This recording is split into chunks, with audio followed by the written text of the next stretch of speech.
बिनवां बारंबार। धन्य धन्य सद्गुरु सुखद महिमा कही न जाए।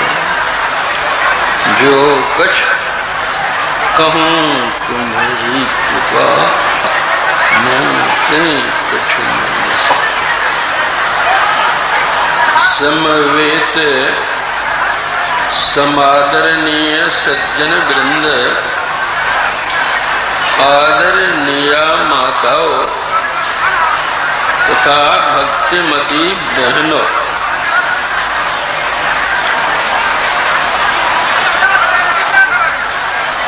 गोस्वामी तुलसीदास जी महाराज ने रामचरितमानस में लिखा है, संत हृदय नवनीत समाना, कहा कबिन्ह पे कह ही न जाना। निज परिताप द्रवई नवनीता, पर दुख द्रवई संत सुपुनीता। कवियों ने संतों के हृदय की उपमा मक्खन से दी है, किंतु यह उपमा सटीक नहीं है, क्योंकि मक्खन अपनी गर्मी पाकर पिघलता है,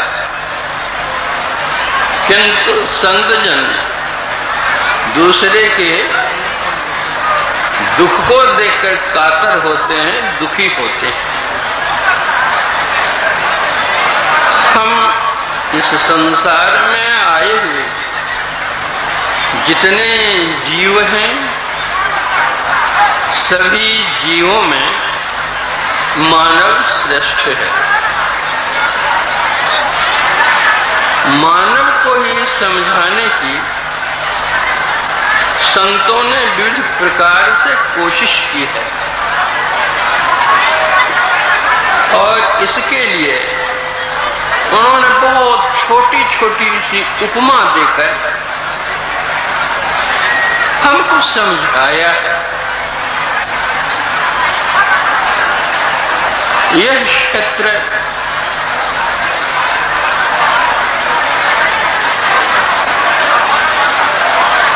कृषि कर्म करने वाले का क्षेत्र है। वैसे तो अन्य कार्य में भी हैं, किंतु कृषि की प्रधानता यहाँ है।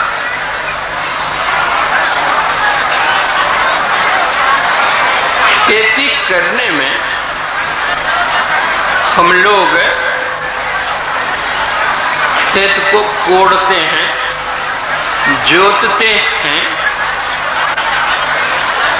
ढेला सब फोड़ तोड़ देते हैं, पत्थरों को, टुकड़ों को, कंकड़ों को निकाल देते हैं, फिर बीज बोते हैं,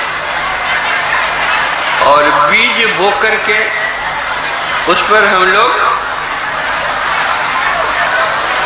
चौकी जलाते हैं।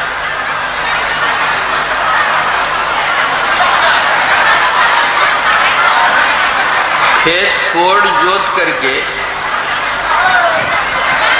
उसमें बीज बो करके अगर उसके ऊपर चौकी नहीं चलाई जाए तो बीज सब ऊपर में रहेंगे, चिड़िया सब चुग जाएगी, और बीज बोने के बाद जो ऊपर से चौकी कर देते हैं, कोई हेंगा भी कहते हैं, तो ये सब बीज नीचे चले जाते हैं, और नीचे चले जाने पर तब उसे अंकुर निकलता है।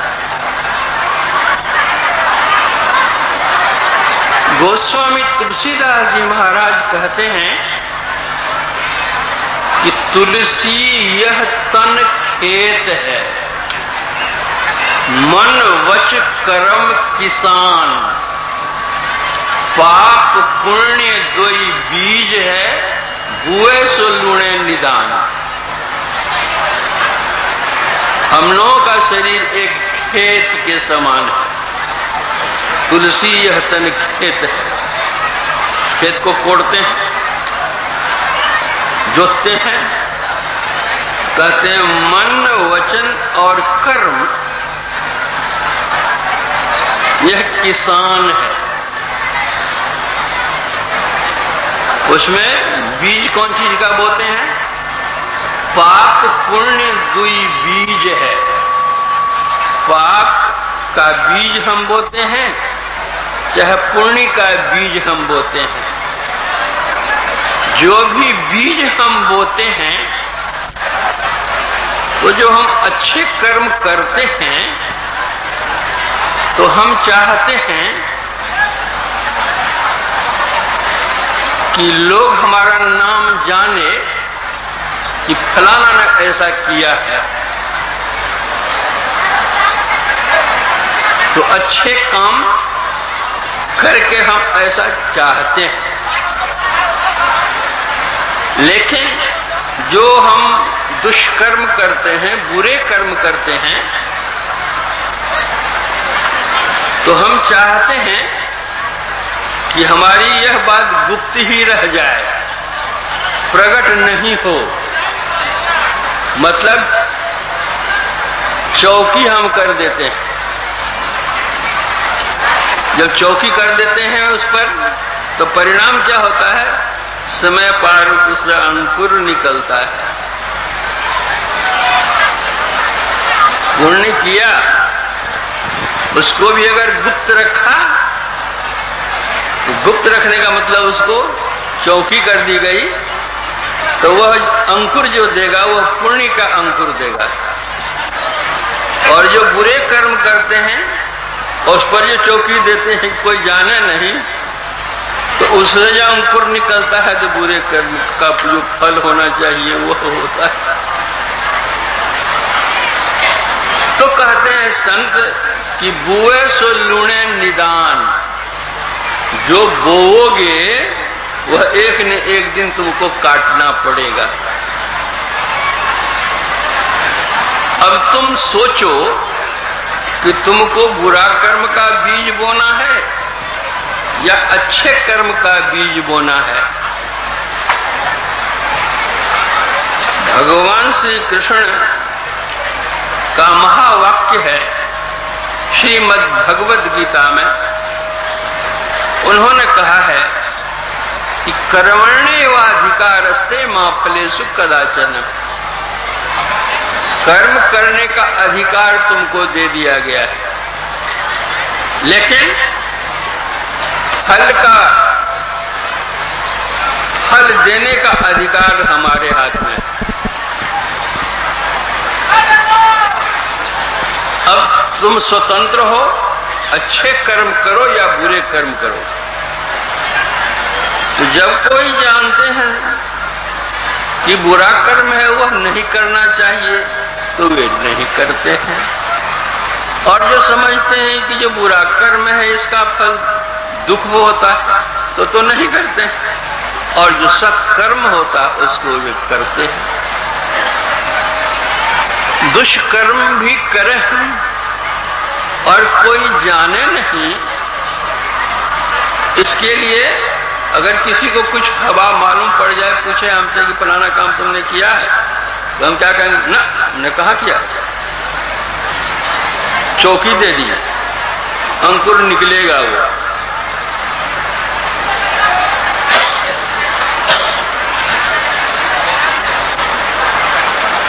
एक संत कहते हैं,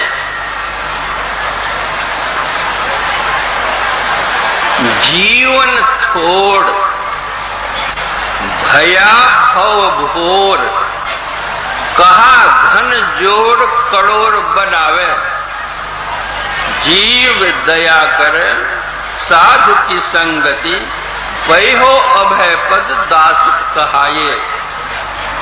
जासन कर्म छिपावत हो, सो तो देखत है घट में घर छाए, बेग गहो धरनी शरणी, न तो आवत काल कमान चढ़ाए। तुम्हारा जीवन थोड़े दिनों के लिए, जीवन थोड़, भया भव भोर और सुप्रभात हो गया। रात में तो कोई काम करते नहीं, सोते हैं, दिन में काम करते हैं, तो सुप्रभात हो गया है, अब अच्छा काम करो। सुप्रभात क्या हुआ है? मतलब जब तक तुम मनुष्यतर शरीर में थे तब तक रात में थे, तुम सोए हुए, कोई तुमको जगा ही नहीं सकता है, कह ही नहीं सकता, समझा ही नहीं सकता है। मनुष्य शरीर में आना यह जगना है। सुप्रभात हुआ है, अब जगो, सोए मत रहो, और जग करके शुभ कर्मों को, अच्छे कर्मों को करो। मौका दिया गया है तुमको, अवसर दिया गया है तुमको सत्कर्म करने का, भगवत भजन करने का, परोपकार करने का, सदाचार पालन करने का, असत व्यवहार त्याग करने का।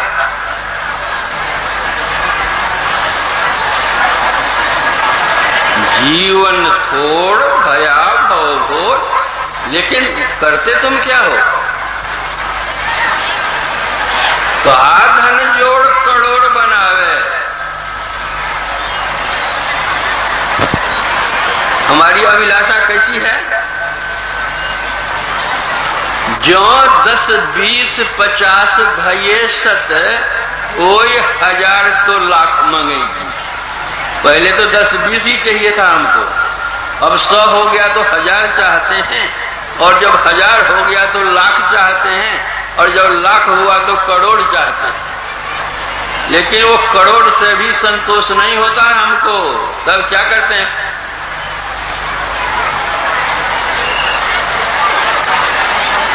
जो 10, 20, 50 भये सत होए 1000 तो लाख मंगेगी।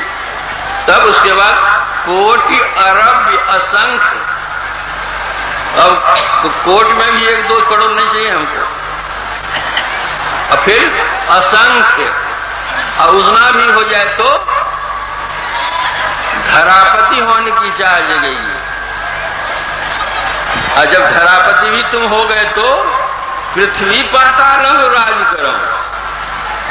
कृष्णा आज की यदि आग लगेगी, सुंदर एक संतोष विनाशक, तेरी तो आग कभी नहीं बुझेगी।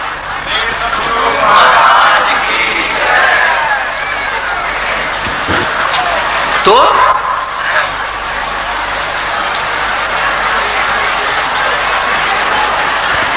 जो तुम्हारा जीवन है उसमें जीव दया कर, जीवों पर दया करो, साधु की संगति, संतों की संगति करो, उनसे कुछ सीखो, सिखाने की कोशिश मत करो। कबीर साहब ने कहा कि जेता मिला सो गुरु मिला, चेला मिला न कोई। इन्हीं के पास जाइए तो एक नहीं एक उपदेश आपको सिखा ही देगा, लेकिन अपना आचरण कैसा है वो तो वही जानता, दूसरा क्या जानेगा। अगर संतों की संगति करके कुछ तुम ले सकते हो संत से, जैसे वे बताएं वैसे अगर तुम कर सकते हो, वही हो अब है पद दास का, वह निर्भय पद मिलेगा। संसार का कोई भी पद मिलने पर निर्भय तुम नहीं हो सकते। निर्भय तो जो निर्भय स्वामी है परमात्मा, उसको पाने पर ही तुम निर्भय हो सकते हो। अरब खरब धर्म कितना भी तुम जमा कर लो, लेकिन उससे तुम निर्भय नहीं हो सकते। उसको तुम्हारे अंदर तो भय लगा हुआ रहेगा। चोर आवेगा कि डाकू आवेगा कि बदमाश आवेगा कि पीटेगा कि मारेगा कि लूटेगा, कोई छीनेगा कि जान मार देगा, क्या करेगा, तो भय का संग्रह तो तुमने कर ही लिया है। निर्भय की संपत्ति तुमने इकट्ठी कहां की?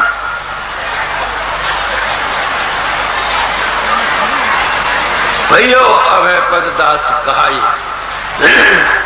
जासन कर्म छिपावत हो, सो तो देखत है घट में घट छाए। जिससे तुम कर्म छिपाते हो वो तो तुम्हारे भीतर में बैठा हुआ है गवाही देने के लिए। वह कौन है? पौराणिक कथा है कि स्वर्ग लोक में धर्मराज बैठते हैं।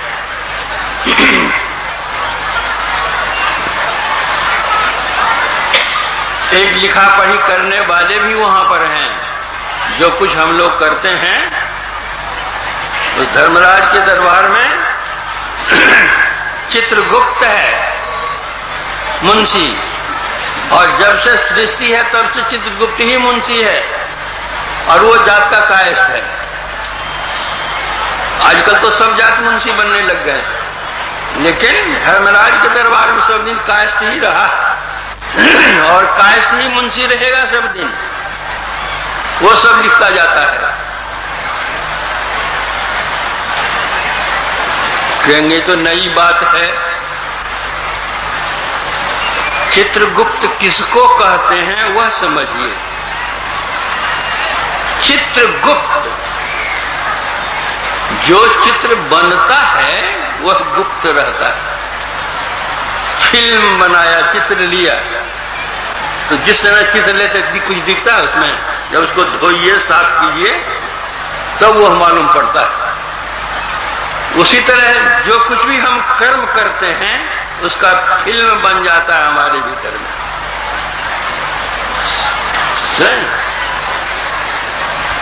लिखने वाला है चित्रगुप्त, जाता है कायस्थ। कायस्थ माने जो काया में स्थित है।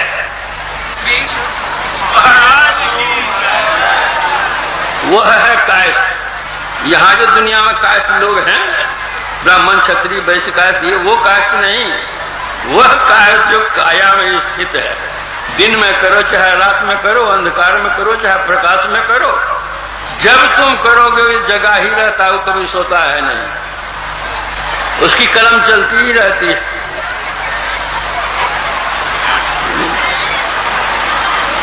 मैं बीमार था तो मेरा ब्लड प्रेशर के लिए एक मशीन लगा दी थी डॉक्टर ने। तो मैं चलूं फिरूं, खाऊं पीऊं, सोऊं जागूं, कुछ भी करूं मैं, उसका सब निकलता जाता था उसमें। 24 घंटे तक वह यंत्र मेरे शरीर में लगा था। मैं घूमता हूं, टहलता हूं, जो मुझे आदत है टहलने की टहलता भी था, जो खाने का था खाता भी था, सोने का समय सोता भी था, सब काम करता था, लेकिन उसमें ब्लड प्रेशर सब निकलता जाता था।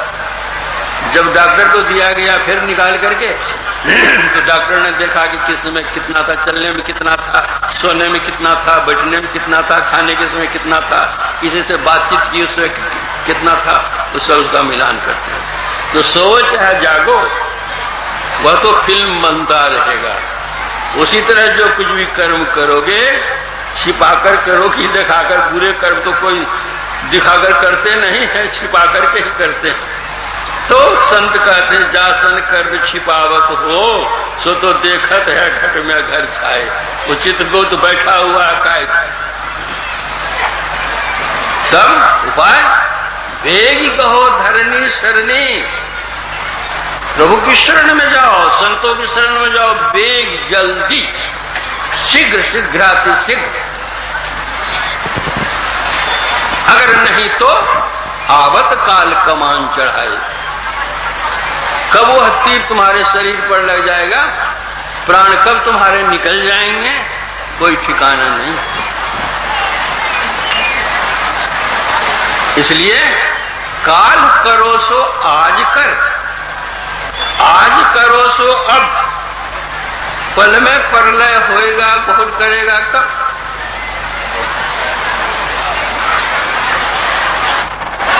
एक कोई ऐसे था बात बनाने वाला, उससे मेरी कुछ बातचीत हुई, कुछ बहसीला आदमी था।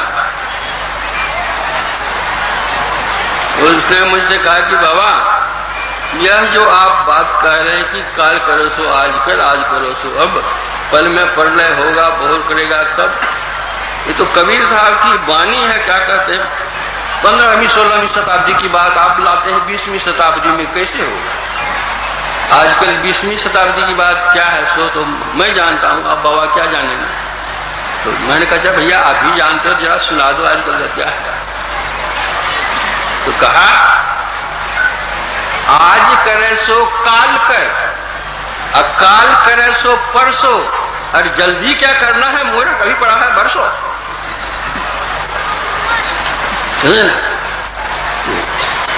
आजकल का तो क्या कर रही है, और आप पुराने जमाने की बात ढो रहे हैं। मैंने कहा हाँ, मैं इस बात को भी मानने को तैयार हूं, आजकल की जो बात है उसको भी मानने को तैयार हूं। वो यह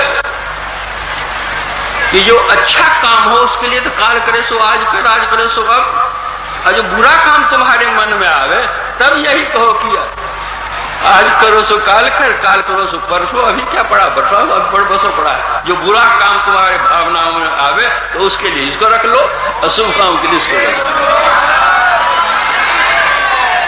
तो फिर उन्होंने हाथ जोड़ दिया, बाबा मैंने ऐसे ही कुछ कहा था। कोई बात नहीं है, जो आपके मन में है ठीक है।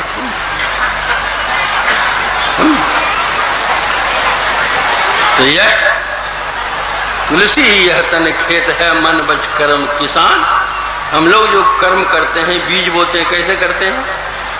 कुछ मन से करते हैं, कुछ वचन से करते हैं, कुछ तन से करते हैं।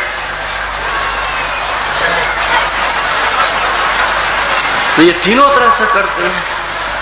तो जो कर्म हमारे होते हैं उसका फल कुछ तो हमको यहां मिल जाता है, कुछ दिनों के बाद मिलता है। कुछ कर्म हमारे ऐसे होते हैं जिन कर्मों का फल हम इस जन्म में भोग नहीं सकते हैं, तो आगे का जो जन्म हमारा होता है उसमें हमको भोगना पड़ता है।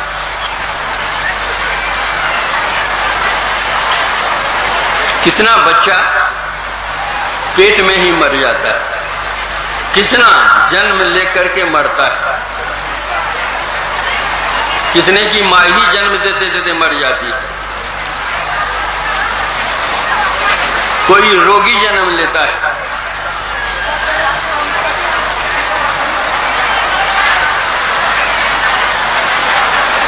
एक धनी घर में एक बच्चा का जन्म हुआ, कई लाख उसके पीछे खर्च हो गए, लेकिन वो बचा नहीं हुआ, चलता हुआ। ये क्या कर्म फल, हर एक का कर्म फल हर एक के साथ रहता लगा हुआ।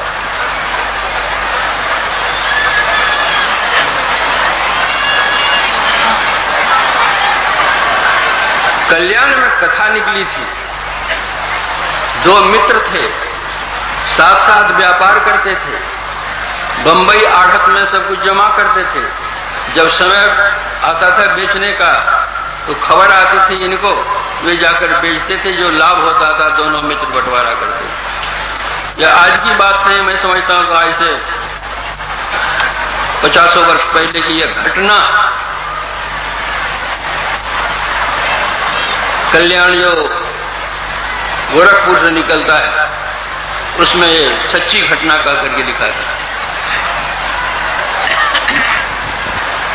माल जाकर के जमा किया, कुछ दिनों के बाद वहां से खबर आई बंबई से कि दाम तेज हो गया है, जल्दी आकर के बेच लीजिए। दोनों मित्र गए, बेचने से 1 लाख रुपया लाभ होगा, गए दोनों मित्र खुशी से।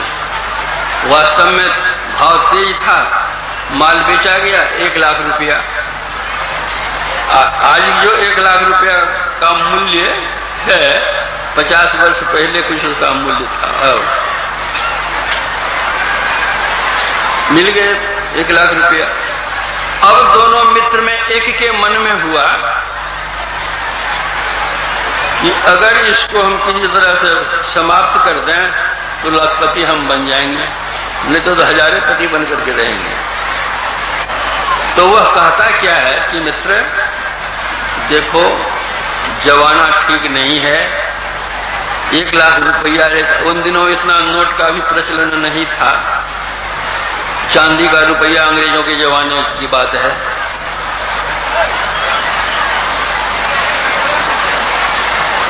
कहां ढोते फिरो? एक करो कि दोनों मित्रों में से, चलो धर्मशाला में रहेंगे, और दोनों मित्रों में से एक मित्र जाकर के बाजार में भोजन कर लेना और एक मित्र धर्मशाला में रहना, रुपया जुगा करके।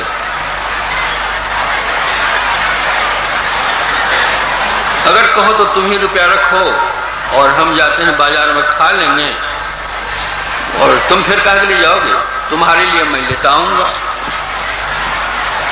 उसने भी कहा ठीक है, ये चले जाओ। बहुत दिनों से दोस्ती चलती ही गया, वो खा लिया। उसके लिए जो होटल से भोजन लाया उसमें विष मिला दिया, और इतना तीव्र विष मिला दिया कि जैसे खाया वह लुढ़क गया। बंबई तो समुद्र के किनारे है, लुढ़का दिया समुद्र में। वहां से तार किया उसके घर पर। ये हम दोनों मित्र तो बहुत आशा लेकर के आए थे, लेकिन क्या करें, भगवान को हम लोगों की मैत्री पसंद नहीं थी। हमारे मित्र का तो हरण कर लिया भगवान ने।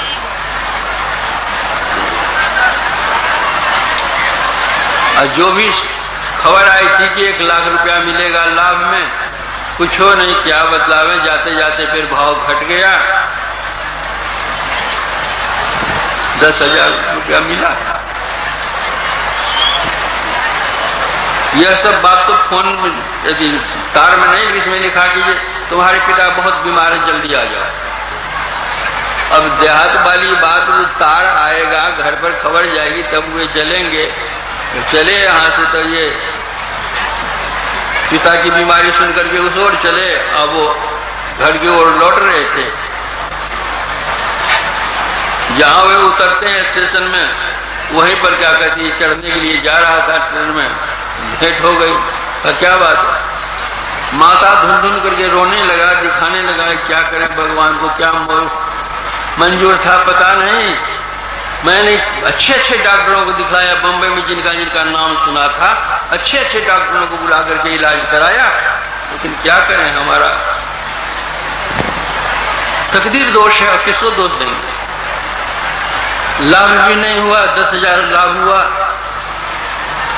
तुम चिंता नहीं करना, बीमारी में जो खर्च हुआ तो मैंने कर दिया है, उसके लिए तुमको कोई चिंता करनी नहीं है। जो सेवा चाहिए तो मैंने कर दी है। अब 10,000 है, चाहे 5,000 तुम ले लो, हम 5,000 लेते हैं। वो भी क्या करेगा, बाप मर ही गया, अब कहां जाएगा ढूंढने के लिए। और जिसने ऐसा कर्म किया था वह निःपुत्र था, उसको पुत्र नहीं था। अब क्या होता है, 95,000 रुपया उस जवानी का व्यापार में लगाया और चमका व्यापार। अब होता क्या है कि ये बस 1 साल के बाद देखता है, क्या कहते हैं, उसको एक बेटा भी मिल गया। तो अब मन ही मन वो सोचने लगा कि इतना दिन जो हम लोग ईमानदारी से काम किए, तब हम निपुत्रे रह गए, और आज जो मैंने किया ऐसा, तो देखो अब पुत्र भी हो गया। ठीक कहता है, बंगाल में कहावत है कि जेई कोरे पाप से ही सात छलेर बाप और जेई कोरे पुन तार काय लागे भून। तो ये वास्तव में बात चरितार्थ हो गई। और जो बेटा हुआ तो किसी खुशी का क्या ठिकाना है। खुशियां मनाने लगा, बेटा धीरे धीरे बढ़ने लगा, होते होते कुछ बड़ा हुआ, होते होते बीमार भी हो गया, दुकानें इसकी कई जगह चल गई, चल रही है दुकान। तो धनी आदमी था ही, कई डॉक्टरों को दिखलाया, अच्छे से अच्छे डॉक्टरों को धीरे धीरे दिखलाया। होते होते जो सबसे बड़े डॉक्टर थे उनसे दिखलाया तो उन्होंने कहा कि देखो भाई, जो रोग इस लड़के को है इसका इलाज भारत में कहीं नहीं है, स्विट्जरलैंड में है। अगर स्विट्जरलैंड ले जा सको आप तो इसकी चिकित्सा हो जाएगी। तो पैसे की तो कमी थी नहीं, बैठा हवाई जहाज पर उड़ा और बच्चे को लेकर के बम्बई पहुंचा। वहां घर का भाड़ा लेकर के रहा, डॉक्टर को दिखलाया, दिखलाता रहा, अच्छे से अच्छे डॉक्टर को दिखलाया, दवाई चल रही है, इससे ठीक नहीं हुआ दूसरे डॉक्टर को, उससे नहीं हुआ तीसरे डॉक्टर को, दिखलाते गया। अब समय कटता जाता है, उधर से खबर आती कितना रुपया भेज दो, उतना रुपया भेज देता है, उससे दुकान से उस दुकान से उस दुकान से उसे मंगाता है, रुपया यहां से जाता है। इन लोगों ने देखा कि अब वो बीमारी कब छूटेगी नहीं, कब आएंगे नहीं आएंगे, तो जो भी दुकान में लाभ होता था उसको घाटा दिखाना शुरू किया कागज पर। दिखाते दिखाते दिखाते कुछ कर्जा ही चढ़ा दिया। कितने दिन हो गए, बहुत दिन हो गए इलाज कराते कराते, तब जब वह एकदम अशक्त हो गया, डॉक्टर ने कहा कि देखिए, हम लोगों से तो जो बन पड़ा इलाज किया है, लेकिन अब चाहे तो इसकी कब्र आप स्विट्जरलैंड में दीजिए, चाहे भारत में दीजिए, बचना बच्चा बचने वाला नहीं। लेकर के वहां से फिर क्या करता, आ गया घर में बैठा हुआ, उसकी पत्नी रो रही है, बच्चे का मुंह देख रही है। एकाएक क्या कहते, एक दिन बच्चा हंस पड़ा, तो आशा हुई कि अब बच्चा हंसा, पूछता बच्चा ठीक है ना, बोला था कि हाँ ठीक है, आप देख लो, आपने जो मेरा रुपया लिया था वह तो मैंने वसूल कर लिया है, अब बाकी जो बचा हो मेरे श्राद्ध में खर्चा कर देना। यह कहता है और राम नाम सत्य हो जाता है। तो संत मत कहता है, कर भला हो वे भला, करके भलाई देख ले, कर बुरा हो वे बुरा, करके बुराई देख ले।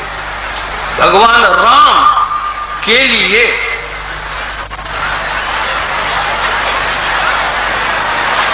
लक्ष्मण जी कहते हैं, दूसरे कोई कहे तो कहे, जब वनवास हो गया, राम सीता लक्ष्मण तीनों जंगल गए हैं, पत्ते की सैया पर सोए हुए हैं सीता और राम। लक्ष्मण जी थोड़ी दूर पर बैठ करके पहरा कर रहे हैं। गोहनिषाद आता है, उनके पास बैठ जाता है और कहता है, केकई ने अच्छा नहीं किया, कहा राज राजेश्वर, राज रानी, और जंगल भेज दिया, बड़ी पापनी है, अच्छी नारी वह नहीं। लक्ष्मण जी कहते हैं, भाई गोहनिषाद, मन में विषाद मत करो, काहुन को सुख दुख कर दाता, निज कृत कर्म भोग सुनु गाता। राम भी अपने कर्म का फल भोग रहे हैं और सीता भी अपने कर्म का फल भोग रही हैं। जब राम और सीता भी अपने कर्म का फल भोग सकते हैं तो और लोगों की क्या बात, सब समझ लीजिए। जनसाधारण किस खेत की मूली, जब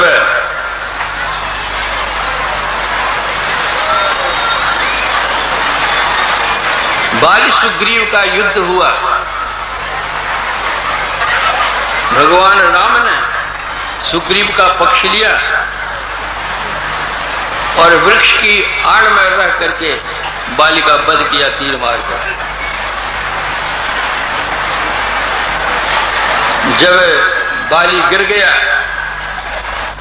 तो राम आते हैं उनके निकट।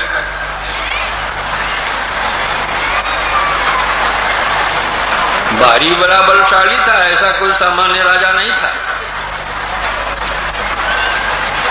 जिस रावण के साथ युद्ध करने में भगवान राम का पसीना छूट गया था, उस रावण को 6 महीने तक अपने कांख के नीचे दबा कर रखा था। कैसा बलशाली था। अगर आमने सामने भगवान युद्ध करते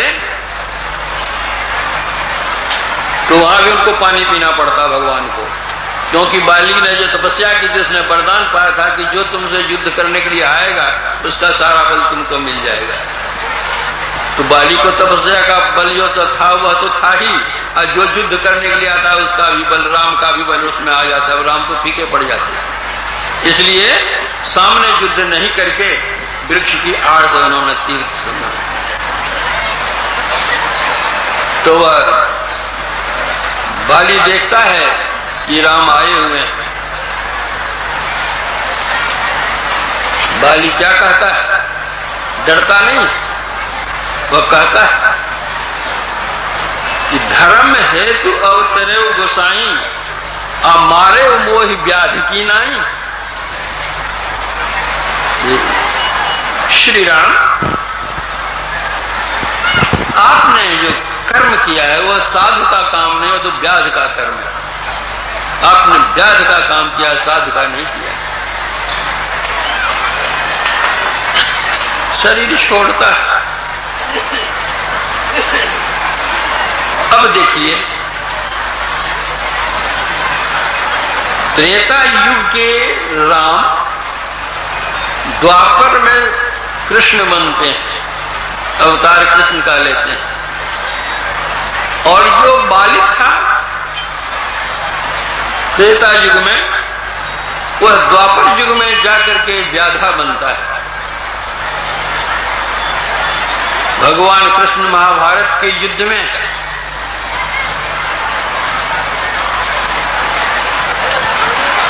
उनके शरीर में जो वाण लगते थे और ऐसे ऐसे तीखे वाण सब, लेकिन जैसे समुद्र में बिजली गिरे समुद्र को कोई परवाह नहीं, वैसे भगवान कृष्ण को कोई परवाह नहीं। कितना भी तीर लग जाए, शरीर जो का जो है बड़ा पत्थर जाए, कोई बात नहीं। बल्कि जिस रथ पर सवार थे उस रथ में भी इतने तीर लगे थे कि भगवान कृष्ण उस पर बैठे हुए थे, इसीलिए वह रथ चल रहा था, नहीं तो चलता भी नहीं। जब महाभारत युद्ध समाप्त हो गया तो जो वाहक होते हैं वे पहले उतरते हैं, सारथी पहले उतरते हैं, रथी पीछे उतरते हैं। लेकिन महाभारत युद्ध समाप्त के बाद भगवान कृष्ण कहते हैं कि अर्जुन, रथ से पहले तुम उतरो। अर्जुन के मन में बड़ा हुआ कि पहले तो उनको उतरना चाहिए और मुझको कहते हैं उतरने के लिए, लेकिन बोलेंगे क्या? अर्जुन उतर गया रथ से। भगवान श्री कृष्ण जैसे रथ से उतरते हैं वैसे धुधु करके आग जलने लगे, रथ जलकर समाप्त हो गया। अर्जुन ने पूछा कि यह क्या हुआ? इसीलिए तो मैंने तुमको कहा था रथ से उतर जाने के लिए, अगर तुम रथ पर बैठे हुए रहते तो तुम भी इसी में जलकर समाप्त हो जाते। अश्वत्थामा के ऐसे ऐसे बाण सब इसमें लगे थे, यह जल करके तो कब भस्म हो गया था, मैं उस पर बैठा हुआ था। त्रिभुवन का बोझ लेकर के, इसलिए तुम्हारा जीवन रक्षण होता। तो ऐसे भगवान जिनके शरीर में उतने बाण लगते हों और कुछ परवाह नहीं है, वही भगवान श्री कृष्ण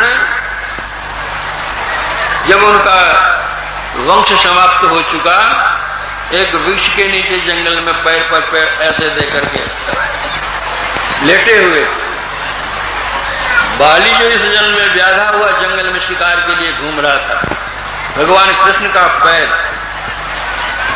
ऐसे था, यह इतना लाल था देखने में भगवान कृष्ण का तलवा। उसको मालूम हुआ कि कोई हिरण दौड़ करके आया है और थक गया, अपनी जीभ निकाल रहा है, वहीं से वह तीर मारता है। जैसे मारता है तीर, दौड़ करके आता है उस शिकार को उठाने के लिए, देखता है पीछे भगवान।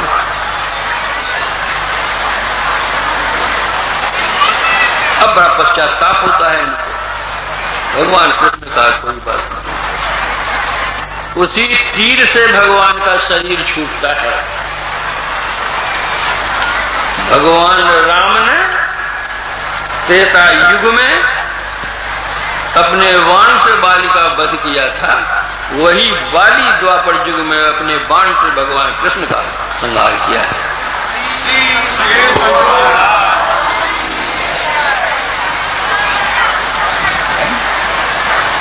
तो जब भगवान को सहना पड़ता है अपने कर्म का फल, तो हम लोग इसलिए लक्ष्मण जी कहते हैं गो निषाद को, काहुन को सुख दुख कर दाता, निज कृत कर्म भोग। तब इस कर्म से कैसे बच सकते हैं? कर्म तो करना ही पड़ेगा, और शुभाशुभ कर्म हो ही जाता है। कितने भी अच्छे से अच्छे कोई हैं, फिर भी भले प्रकृतिवश चूक भलाई। महाराजा युधिष्ठिर जैसे धर्मात्मा को भी महाभारत युद्ध में एक बार झूठ बोलना ही पड़ा, भले ही मन से नहीं बोले, दबाव से ही सही। अश्वत्थामा हतो नरोवा कुंजरो, उसका परिणाम उनको नरक देखना पड़ा। जो एक झूठ दबाव से बोला उसको तो नरक देखना पड़ा, और हम लोग अपने हृदय पर हथेली रखकर पूछे कि तुम कितना झूठ बोलते हो, चोरी करते हो, व्यभिचार करते हो, कि दुष्कर्म करते हो, उसका फल तुम्हारे लिए क्या होगा? सोचा कभी? भोगना पड़ेगा, अवश्य में भुक्तव्य। निज कर्म शुभाशुभम, जो शुभ करो या अशुभ करो उसका भोगना पड़ेगा। तब कोई उपाय? अरे एक रोग की तो अनेक दवाइयां होती हैं, तो अगर यह रोग है तो इसके लिए भी कोई दवाई होनी चाहिए। तो सामवेद कहता है, यदि शैल समंग पापम विस्तीर्ण बहुयोजनम विद्यते ध्यान योगेन नान्यो भेद कदाचित्। यदि पहाड़ के समान कई योजन तक फैला हुआ पाप हो तो वह ध्यान योग से नष्ट होगा, और कोई दूसरा उपाय नहीं। ध्यान योग के द्वारा कर्म मंडल से पार किया जाता है। जब कर्म मंडल पार कर जाते हैं, जब तक कर्म मंडल में रहते हैं तब तो कर्म का फल भोगना ही पड़ेगा, और जब कर्म मंडल को पार कर जाते हैं तो कर्म फल भोगना नहीं पड़ेगा। तो वह ध्यान योग है। वह ध्यान योग कैसे किया जाएगा वह आप दूसरे दिन के सत्संग में सुनिएगा। अभी आप लोग इतनी देर तक जो शांत भाव से बैठे रहे हैं, मुझे बड़ी प्रसन्नता है। आप लोगों को बहुत बहुत धन्यवाद है, और फिर कल के लिए भी एडवांस धन्यवाद है। इसी तरह आप लोग शांत होकर के बैठे रहेंगे अब आगे का जो कार्यक्रम हो सो बतला रहे हैं।